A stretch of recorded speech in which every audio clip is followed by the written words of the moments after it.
All right, welcome to the Stroke Builder. And what we're going to do is go through two step-by-step progressions that are designed specifically to help you build your ultimate backhand one rep at a time. Now keep in mind as we go through these progressions that all of the elements that go into hitting a backhand with effortless power, consistency, and accuracy. And as I've mentioned several times, this will take you some time. If for no other reasons, it takes a while to develop muscle memory. But with complete attention and focus on the details, your learning curve will be dramatically shortened. And if you follow these steps, I truly believe you can have a backhand that wins you points and matches. And hey, even helps you look good on the court. It's tough to beat, right? So let's look at progression one. And I recommend doing between 10 and 20 reps on each side.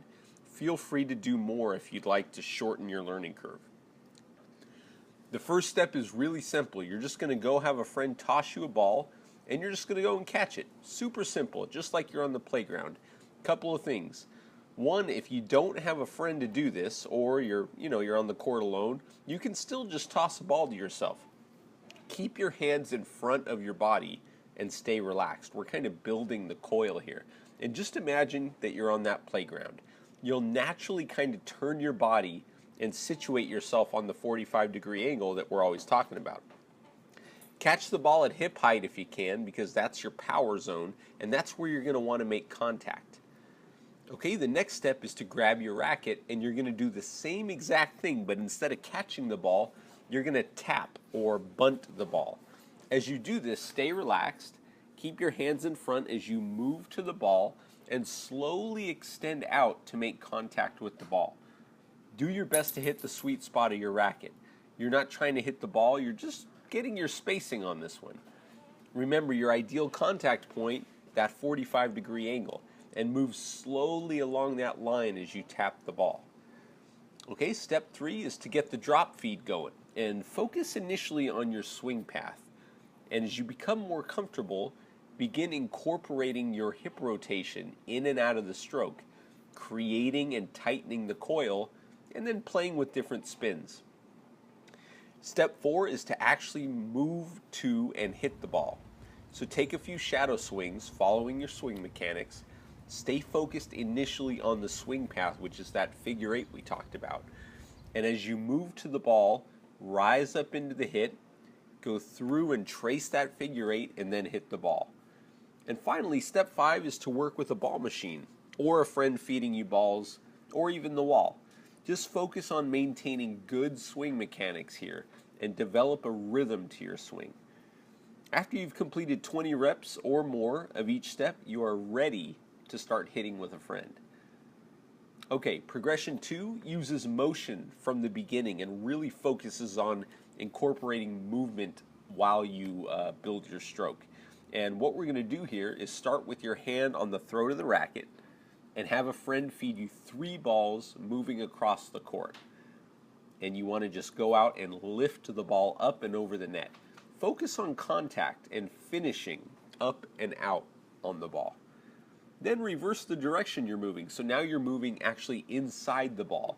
And this does wonders for creating spacing between you and the ball. Again, focus on that nice high finish. Next, you're going to repeat the same pattern, 3 across in both directions, but you'll be at the top of the handle. And now you can begin to use your full swing path, that figure 8. And again, focus on getting good spacing, making solid contact, and finishing up and out. After that, go to the bottom of the grip and move a little further from the net and do the same thing. Here we're really working on creating the great spacing here and finishing up and out on the ball. Once you've completed that, now we're going to change your movement pattern, and you're going to have a friend drop you 3 balls moving forward, and then 3 balls moving backward. This will feel uncomfortable at first, especially moving backward, but it'll do wonders for preparing you for the kind of movement that you're going to need when you're hitting or playing a match.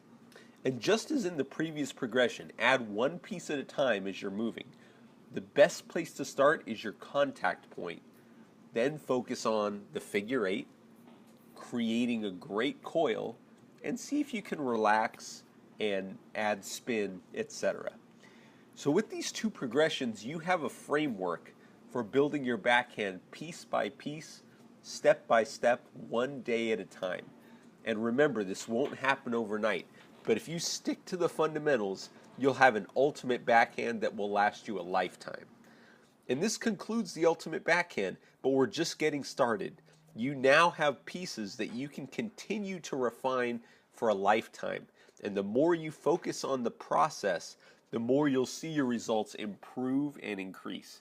It's been a pleasure bringing this to you, and always realize I'm an email away. You can reach me at ramonosatennis.com with any questions you might have. Thanks again, and I'll see you soon.